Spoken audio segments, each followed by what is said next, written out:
Hello there, ladies and gentlemen. Are you ready to rock? We are off stage with DWP. We have a special guest with us, and many of you watching know him, listen to him every day. He is on the front lines with us. Like, his fingernails have been fucking dirty with us. And we have brother Jose Mangin of Sirius XM, just an all-around rock and roll champion and cheerleader. Jose, welcome to Offstage. Dude, it's so cool to not have to do the intro. You know what I'm saying? Like, it's always weird to get interviewed, but I just have a big smile on my face watching you talk and do this. I'm like, yes, this is awesome, man. I'm literally interviewing the interviewer. So tables are turned, brother. I need a break, bro. I need a break. So I want to kick this off in a unique way with a story. I had a college roommate of 2 years. His name is Rodney Liu, AKA the Flying Hawaiian. And he didn't get the nickname because he knew how to fly an airplane. I'll tell you that. Rodney was and is the most positive human being next to you that I know in my life. When you need a wingman, Rodney's your guy. When you need a shoulder to cry on, Rodney's your guy. When you need a smile, Rodney was your guy. When you need a pickup at 1 a.m., because you're too drunk to drive, Rodney was your guy. If you need to know how to pack a bowl, Rodney was your guy. He was a full-on derelict in college. 5-year plan, but just always so positive. There's a good ending to this story, is that on the day we graduated college, Rodney again on the 5-year plan, he came to a big dinner we had with a suit and a coat and tie. And I'm like, Rodney, what's up? He's like, on Monday morning, I'm flying to San Francisco. My dad got me a job at Morgan Stanley. I'm going to be a junior stockbroker. And we're like, what? What idiot is going to give this guy his money? Well, I was. 3 decades later, Rodney Liu, who took care of my family, is my business manager, is retired and travels the world with his lovely wife. My point of this story, Jose, is here we are in COVID. Here we are with a lot of civil unrest, a lot of confusion, a lot of mixed signals from the top, a lot of negativity out there. What can you give to the rock and roll world about some positive energy right now? Man, the metal to me is my whole life, man. And it's always been, the nucleus has been this positive core. And it's always been that for me. And it's been so good to me over the years. I love metal. I feel metal is this community, and I love it so much that I want to give back to it. So, I mean, I feel like we're all family. And that's what I say on the radio all the time. And that's what I say to my friends. That's what I say on stages. It's like, we're here because we're all the same, And what I do say a lot is, the analogy of a mosh pit. Gary, we've had a lot of awesome mosh pits at your festivals over the years. I've been in a few of them. But what happens when somebody falls? We pick them up. Pick them up. Right away. It doesn't matter what they look like, if they smell bad, where they're from, anything. We just pick them up. And I feel like right now we can do that. And I feel like, our leaders, our musicians out there are, helping to do this. And I think for me, I understand that my role is important. I'm on 12 hours a day. I can't sit there and make it so depressing, because what is that? People want to listen to the radio and feel good. And they want to have that comfort food given to them, and playing Metallica, playing Lamb of God, playing Gojira, and getting people excited about that. That's like comfort food. And that makes people, that gives people hope. It makes people feel good. This music has always made us feel good and gotten us through rough times. So to me, dude, I'm so happy and positive because I'm blessed to do what I do. And I love to see how important metal has gotten over the years. I would have never thought going to school to be a pharmacist. You were talking about your roommate, but I went to school I'll get to that. All right, yeah. So it's a completely different thing, now what I'm doing here, but it's just because I want us all to come together, dude. I love the collaborations that are happening, hip hop and rock back in the day, the stuff that's happening now. Every time we do something like that, I'm like, yes, we need more. Let's bring more people to the party. Let's show everyone how cool We are, as a hard rock community with multi shades of skin color. You know, let's show everybody how we're LGBTQ plus, you know, supportive and loving. I mean, we always have been here, at least, you know, with what I am doing and delivering on Sirius XM with Octane LiquidMetal. That's all I've ever done. And I've been there 20 years almost this September. So I know where our, you know, what our message is when we're on the radio. And it's always unity, bringing people together, you know? So yeah, man, I just try to keep everybody uplifted throughout this time. And you know, I want to thank all the frontline workers, everybody that's been there working. I just hope that LiquidMetal and Octane have provided some sort of relief throughout this time. And I know it has. I know it has. Well, we're here off stage with DWP, our brother-in-arms, Jose Mangin from Sirius XM. You know, this is a little weird. I must admit that I'm interviewing the interviewer. I love it. I want to take it back. You know, I want to go under the hood of Jose. Go for it. You know, I want to take it back to, you're a teenager, you're in your bedroom. I want to know the posters that were in your bedroom. I want to know where if you had a desk in your room, because you alluded to that you were a student. Let's take it back to your crappy stereo system. You're probably single bed. I don't know, maybe a double bed.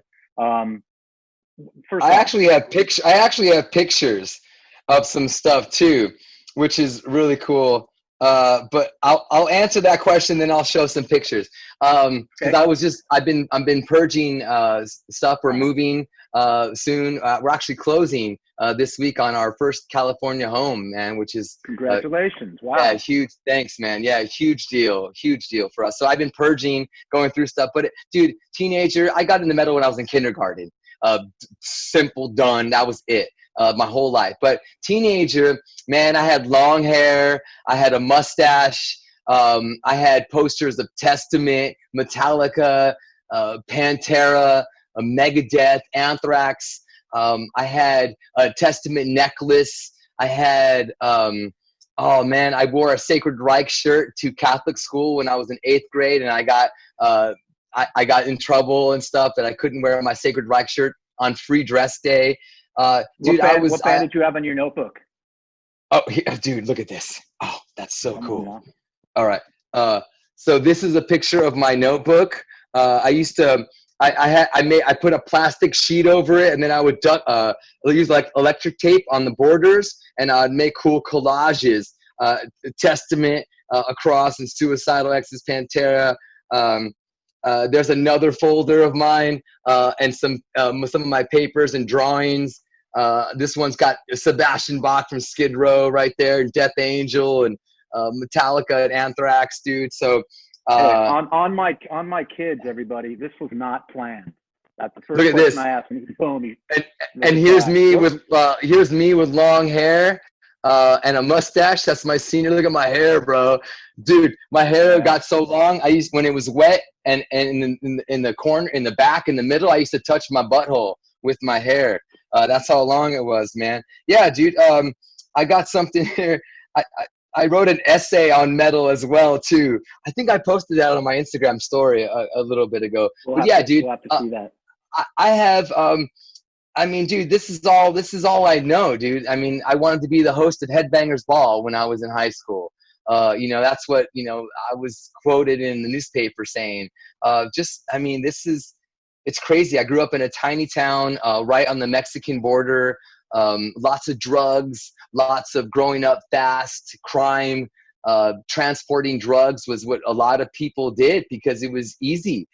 Driving it from Douglas 2 hours north to Tucson. I mean, you can put 100 pounds, 500 pounds, and, you know, make thousands of dollars for a 2-hour trip, you know, and that's if you didn't get stopped you know, at that one checkpoint. And if you got through, then that's like easy money. So a lot of people, it was just really crazy. But metal in my little tiny town, mostly all Mexicanos, it was super metal town, very thrash driven, and it laid the roots to everything that I do on the radio, man. The library of LiquidMetal consists of early Headbangers Ball playlists and videos and stuff like that. That's where I learned about metal, was that, and the magazines and friends and bands, and worshiping at Sepultura's altar, Megadeth, and my first concert was Anthrax opening up for Iron Maiden on the Persistence of Time tour, Compton Terrace, south of Phoenix, Arizona, on an Indian reservation. Shout out to all the right? It's outdoor. Yes, it was an amphitheater outdoor, and the grass went up, and it was really, really cool. That's where I went to my first show, and that's when I first smelled marijuana. Didn't smoke there for the first time, but I smelled it, and then I was like, oh, and then my cousin was like, that's weed. I was like, whoa, that's what that smells like. So I became a big fan of that. But what year was that? That was 1992 when I went to my first concert. And my cousin, my cousin David Lee took me. He was 6 years older. He was the guy that got me into metal, because we all have to have somebody that gets us into metal. Every one of us has somebody that got us into metal. Maybe you're lucky that your mom or dad did it, but for me, it was my cousin, and he had long hair and black T-shirts and motorcycles and girl posters in the back shed with beer cans, and ashtrays, and I was like, yeah, that's what I want, Right, so we've obviously, for everybody who knows you, we established that you are a true fan, and you are a believer, but that wasn't your track. This being okay, you had a dream of hosting Headbangers Ball. But yet, in your bedroom, aside from Testament, Metallica, you had a desk. You were probably a good student, I have to imagine. And you were headed to the University of Memphis. Actually, I got a full ride academic scholarship to the University of Arizona, U of A, Wildcats. Yeah.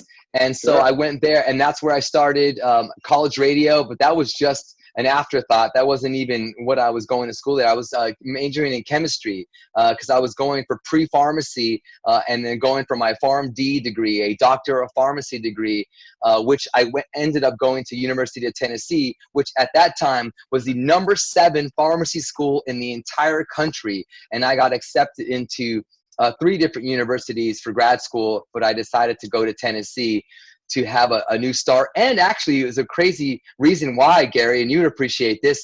One of the reasons why, the really big, besides it being a great school, I moved to Memphis, Tennessee, because they had 92.9 WMFS, which was an active rock station, and it was a heavier, at that time, Addison Wakeford and Dave Clapper were there. I love those guys, man. So dude, they were like a heavier leaning active rock station. So I did 4 years in college radio in Tucson. Now I'm deciding to go where I'm going to get my doctor's degree. And then I'm like, well, Memphis has got the sick radio station, let me go there.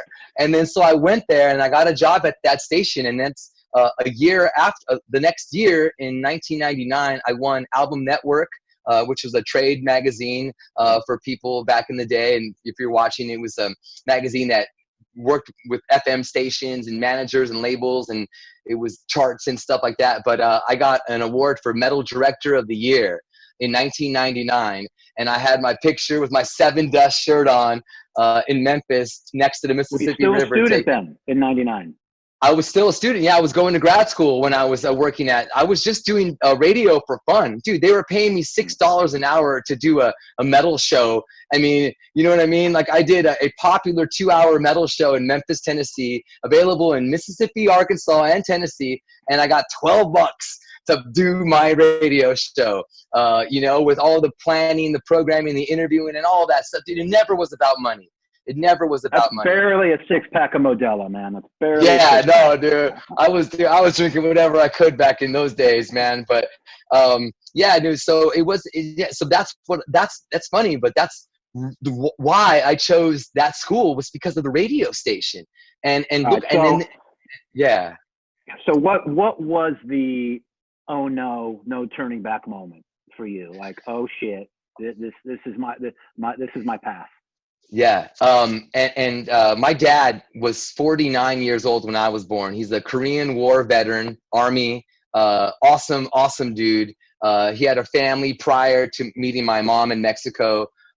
He's a French-Irish white dude, very, very scholarly, educated, and he taught me all that, And so I got an offer to go to New York City from TBT Records just to come fly out, to come interview with them. And they wanted to talk to me about maybe working for them. And I was still going to graduate school. So I went out, had the meeting with TBT. It went really well. I freaked out in New York City. I fell in love. I came back to Tennessee, and I remember in my apartment, I called my dad, and I got the offer to move to New York, to work in New York City in the music business. And I still had 3 years to get my doctor's degree. And so I called my dad, and I told him, and I remember this was the moment. And I said, Dad, what do I do? I have to decide. And I thought he for sure was going to say, hey, school. But then he told me a story that he wanted to be a lawyer, and he decided to join the Army because of pressure from family and others. And he always wanted to do that. And he woke up every day regretting that he didn't really pursue what he wanted to do. And he said, I don't want you to live in that same position that I lived in. You need to do this, Jose. You've been into heavy metal since you were a little kid. This is all you've ever done. Like, you need to do this, because what if you don't? What if you don't? You know, and then you're gonna regret it. And I don't want you, my son, to regret. And I started to cry, and then he started to cry, and then it was just like a big moment. And then I just knew, I was like, I'm gonna do it. And then I did it, and he lived for a few more years after that. And just so proud of me and everything that happened with Sirius. I remember the first time I was on the news on like CBS Sunday morning, and they did a feature on Sirius satellite radio, and I was a part of it. And my dad was freaking out, like, oh my God, you know. Right. So this was like early, like 2001, you know, around that time. So that's yeah, huge. man. So once Pops approved, it was all right. Fifth gear, here we go. That's all I needed, was that little push, that little, like, I don't know what to do. Like, a doctor, a pharmacy, or something. I don't know, you know. But that was a huge moment, dude. And I thanked him, and he knew that it was a big moment. And when he met Melissa, my wife, I mean, he was like, damn, you know, good choice, man. Like, I'm glad. Probably one of which. And now we've all met Melissa, and it is Beauty and the Beast. So you wouldn't have met her probably if you went down the path. You would have been in a white coat somewhere, and it just that image doesn't really set with me. So look, I have 2 kids. You have 2 kids, right? Yep. Follow your passion. Make your passion into a career, and the money comes. If you go for something because of the money, the passion falls. So, you know, a little teachable moment for everybody listening off stage with WP, as one dad to another. Hey, whatever drives them, whatever they can wake up in the morning and be excited to do. Yes. The money comes. The money will come. Dude, and I'll say, and I'll be very open here, man. This is my 20th anniversary is this September. I would say it wasn't until about 5-6 years ago that I really was like, you know, oh, like after all these 15 years, like, you know, like, oh, okay, like it wasn't ever about money. Do you know what I mean? Like, it was never about that. It was just always like, I can't believe I get to do this, and oh, there's I get to pay bills. Like, oh shit, you know. So it's a long struggle for that too. It's not just this thing, and a lot of times people think it's more glamorized than it is. But metal, there isn't a lot of money in metal. Do you know what I mean? Like, there is, but I don't know, man. From being a hardcore fan, it's just like, you just got to do it because you love it and not think about it. And that's what I just kept on doing, and I kept on doing it.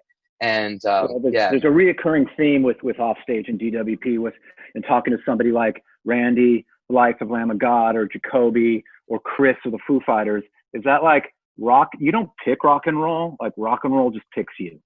And, you know, you just kind of, it's like, just hang on to its back belt and just hang on, man, and don't let go. You know, I have been around, you know, a lot of rock stars and musicians, and I walk with them at DWP festivals. But I got to tell you, when I walk with Jose at a DWP festival, it's two things come to mind. One is, again, Jose's smile and the positivity. Whenever I'm stressed or negative, I actually search for this guy to get he doesn't have to say anything. This is aura kind of brings like a sigh from me. But then the second thing is you and I always make it a point I always walk with you in the crowd, whether it's down the T barricade or actually, with the people, and you're very comfortable with them. I think you're even more comfortable with them than you are with, hanging out with Slayer or hanging out with Lizzie of Hailstorm, who's the nicest person in rock. But talk about that, if you will, because I just see you very comfortable with the crowd. Dude, I love that you mentioned that, Gary. I'm a fan. First and foremost, my breath that I take is as a fan.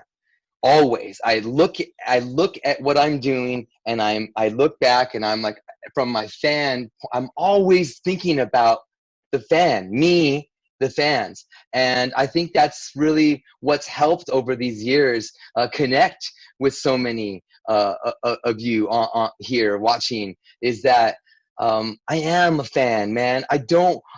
What's funny, the comments that I hear a lot when I go down and I'm hanging out, just rocking out by myself, I get a cool view and I'll go down in the crowd, and then people will be like, "What are you doing here, Jose? You're supposed to be up there. You're not supposed to be here with us." And I'm like, "What? I am you." Like, no. Here, let's smoke some weed. Here, I have some tequila in my pocket, like Jose, and people are like, "Hey, let's smoke." And then it's a little party right there, and we're taking pictures and smoking weed and hanging. Dude, that's where I like to be. I feel uncomfortable a lot of times on stage because as a fan, it's a really cool experience to be there, but I know that not everybody can experience that. So I feel bad. I feel bad that not everybody can sit where I'm sitting. Sometimes I do that, and then I'm rushing and I'm doing things, but I feel bad. I don't want to be on my phone, in a privileged spot on stage, on my phone doing, like, what is that, dude? As a fan, then I'm looking at this dude on stage, like, look at him, that mother effer. He should be enjoying. Yeah, he should be enjoying the show. So when you see me on stage, I'm fucking rocking out, I'm singing, I'm fucking doing everything, and I'm like hurting myself, and then it's just like, if I was a fan and I had a chance to be up on the side, what would I be doing? On my phone, being like too cool for school, or would I be fucking rocking out, doing the lyrics? So that's what I do, man. So I love being in the crowd. It sounds better always. It always sounds better. But I also love, dude, I love talking to our fans, dude. I love getting the chance to hang out. Dude, I know how many people listen to Octane and LiquidMetal, and I know how much those stations mean to them and how much it means to me. So I just want to hug them. And that's, dude, for me, I just put myself in these places so that I can see people and say hi. You know what, dude? These subscribers pay money. Thank you. I know they pay money, and this is hard time. And they buy tickets. They buy tickets. Yeah. Our festival, God bless them all. Yeah. I just want to, so if I have a chance to talk to one subscriber and hug them and take a selfie with them and talk to them and hear them out and hear why they love Octane, why they love Liquid, how funny Grant is, or how dorky I am, or whatever, or they come and talk about my family. They're like, we feel like we know you and your family so well. And I'm like, you do. I don't hide anything. You do know us very well. My daughters and my wife, yes, you know all of us, because it's very personable with me. So I love being in there because that's where I belong. And then I love interacting with our fans and getting that sweaty hug, that awesome joint together. It's dude, that's the stuff that lasts forever. And I know that the next time they're like thinking about Sirius XM or our channels, or even of me, they're like, man, that was cool that one time where he stopped and he hung out with us and he had a beer with us, and or I'm buying drinks for fans. I love doing that. you know? So, I mean, dude, that's everything to me is that. Well, Jose and DWP are joined at the hip, for good or bad, always pretty good.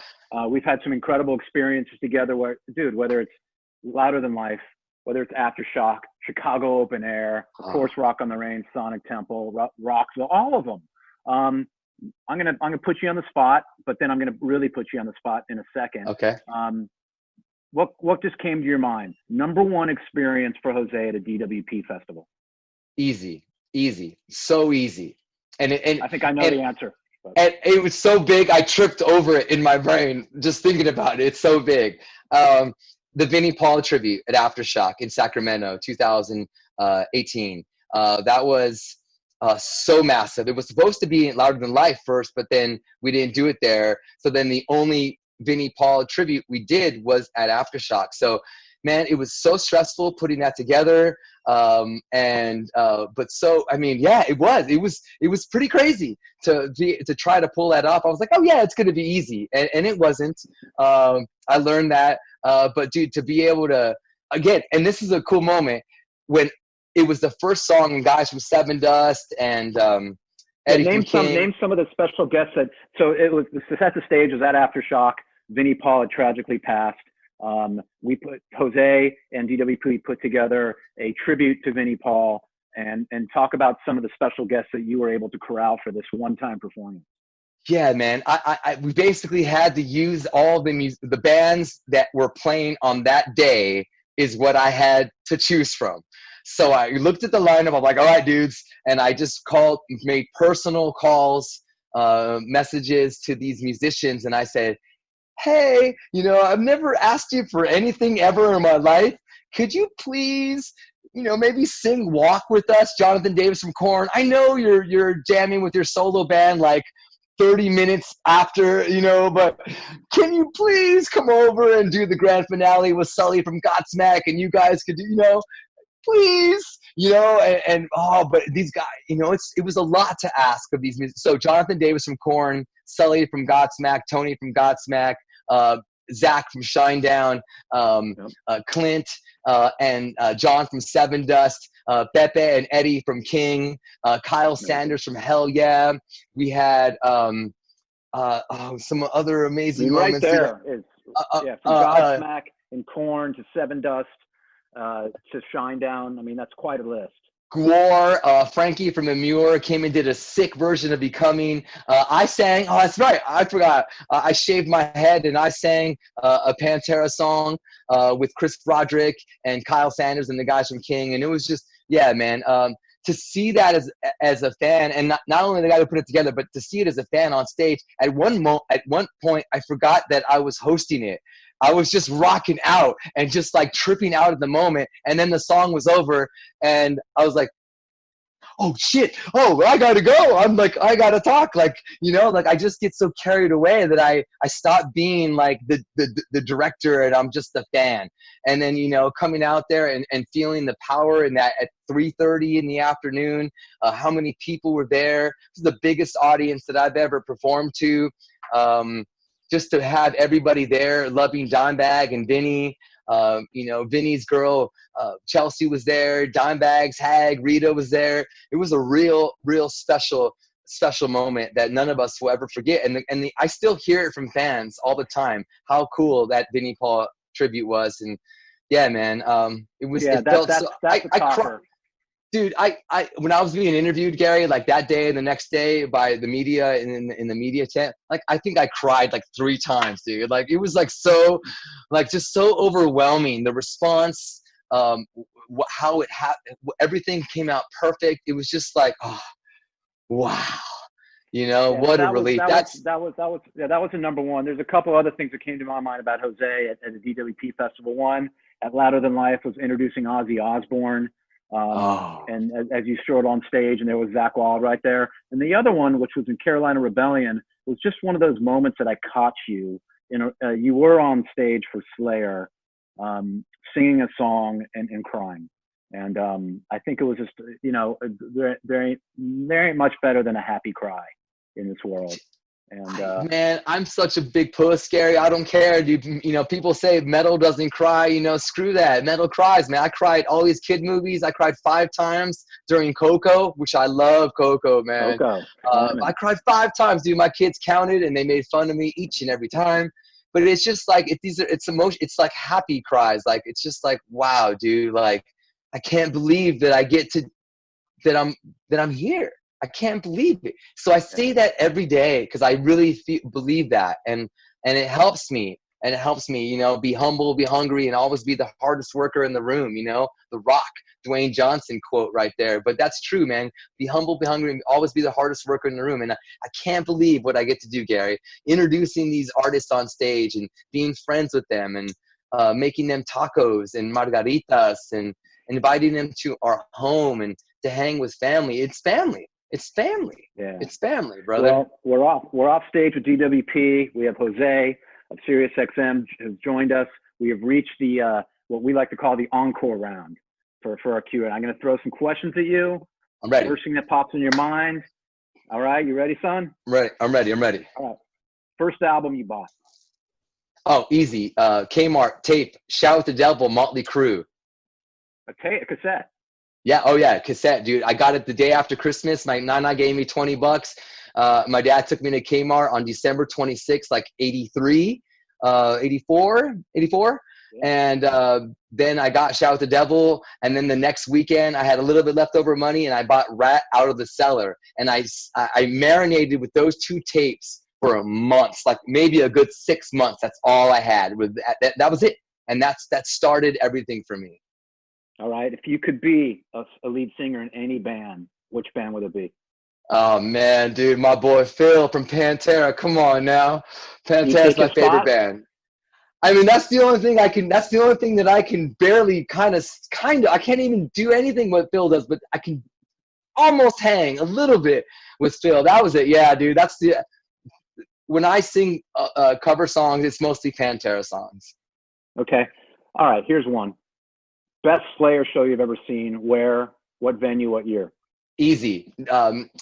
November 29th, 2019, the very last Slayer show, the last one. It was just so memorable. I mean, both of the 2 shows, but the very last one on that Saturday was just star-studded, packed, the energy. I mean, people were crying there. I busted my nose so bad that the EMTs had to check me before I went back in during the Slayer mosh pit. Dude, I went in there, Gary, and I said, fuck it, dude. And I fucking was going hard. And the fans were like, dude, what are you doing, Jose? I'm like, yeah, I'm fucking going hard. And I went 2 songs, and then I was like, and I sat in the eye of the storm. On the left side of the storm in the middle center pit, and people were like, you know, giving me like, yeah. And then just one dude, a backhand, he didn't even see me. He just swung back, and it just boom. And it just exploded, and I was just like gushing, and I was trying to get out, and everybody was like moving in the audience, like, oh my god, and I was just like, Rah!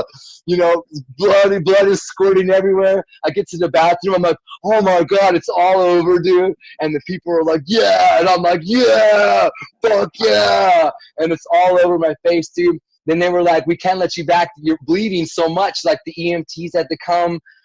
Stephanie Cabral with Loudwire, she took a picture of me all bloodied up, and they put it in Kerrang, I think, or whatever.